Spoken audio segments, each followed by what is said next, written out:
Good evening. चलिए आज हम लोग मैथ के ऑब्जेक्टिव सीरीज को स्टार्ट करते हैं। जितना VBI ऑब्जेक्टिव है सारे ऑब्जेक्टिव एक सीरीज मतलब एक पार्ट में आपको 5 ऑब्जेक्टिव, ज़्यादा नहीं 5 ऑब्जेक्टिव मिलेंगे। इससे आपको बहुत ज़्यादा बेनिफिट्स होगा और सारे ऑब्जेक्टिव VBI रहेंगे। वही ऑब्जेक्टिव बोर्ड पे लाएंगे जो कई बार एग्जाम में पूछा गया और जिसका चांस बनता है जो इस बार भी वही ऑब्जेक्टिव को पूछा जाए।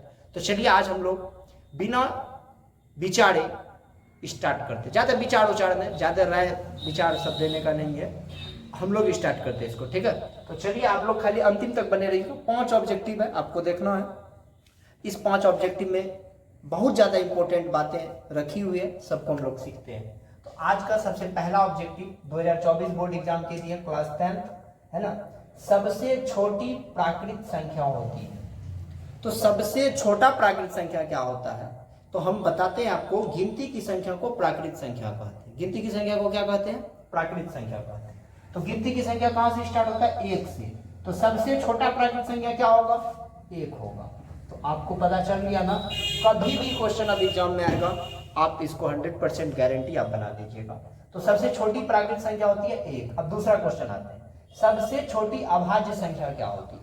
तो आप याद रखिएगा, अभाज्य संख्या का डिफिनेशन होता है ऐसी संख्या जिसमें 1 से और स्वयं यानी खुद से भागा लगे। स्वयं मतलब खुद से भागा लगे, उसी को हम लोग क्या कहते हैं? अभाज्य संख्या कहते हैं। अब आप बताइए, 2 सबसे छोटी गढ़ है, इन्हें कह लीजिए कौन अभाज्य है?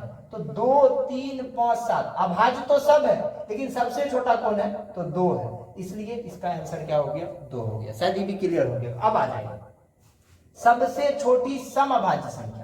और आप इतिहास गवाह है और आप भी आज से गवाह हो जाइए, 2 एक ऐसा सम संख्या है जो अभाज्य है। बाकी दुनिया का ऐसा कोई भी सम संख्या नहीं है जो अभाज्य है। समझ में आ गया कि नहीं आ गया? बाकी आप देख लीजिए, 3 भी विषम है, 5 में विषम, 7 में, बाकी सब विषम होता है। केवल 2 एकमात्र ऐसा संख्या है जो सम है और साथ में क्या? अभाज्य है। तो 1, 2, 3, एक का भी क्लियर, 2।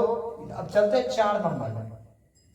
इनमें कौन सी संख्या परिमेय है? तो परिमेय का फैक्ट क्या होता है ना? परिमेय का आप जिसे P/Q के रूप में लिखा जा सके उसको कौन सा संख्या कहते हैं? परिमेय। जिसको नहीं लिखा जा सके उसको कौन सा संख्या? अपरिमेय। तो पाई तो आप लोग जानते हो कि इसका इतिहास गवाह है अपरिमेय संख्या। जिसका रूट नहीं खत्म होता वो कौन सा संख्या होता? अपरिमेय होता। तो 25 का तो रूट खत्म हो रहा है ना, 5, तो 5 तो परिमेय होगा। लेकिन इसको भी देख लेते हैं, और नीचे 0 रहे, कभी भी Q बराबर 0 नहीं होगा तो वो अपरिमेय हो जाएगा। ई भी अपरिमेय, ई भी अपरिमेय, ई भी अपरिमेय। इसका आंसर तो यही होगा, इनमें कौन सी संख्या परिमेय है? तो अंडर रूट 25। ये भी क्लियर हो गया। अब आ जाइए, पाई कौन सी संख्या? अभी यहाँ तुरंत आपको बताएं, पाई हमेशा पाई का लेकिन मान जब पूछेगा तो परिमेय हो जाता है, लेकिन पाई जो है एक अपरिमेय संख्या होती है। तो पाई कौन सा संख्या है? अपरिमेय। शायद हमको लगता है आपको बहुत अच्छा लगा होगा, आप सीख भी गए होंगे। यदि सीख गए होंगे तो इसको दूर तक पहुंचाइएगा, चाहे इंग्लैंड का पहुंचा दीजिए, लेकिन पहले आप सीख लीजिएगा, है ना। तो हम लोग मिलते हैं, तब तक के लिए बाय बाय। तैयारी करें क्योंकि एग्जाम बहुत करीब है, जितने करीब आप हमारे हैं। मिलते हैं नेक्स्ट वीडियो।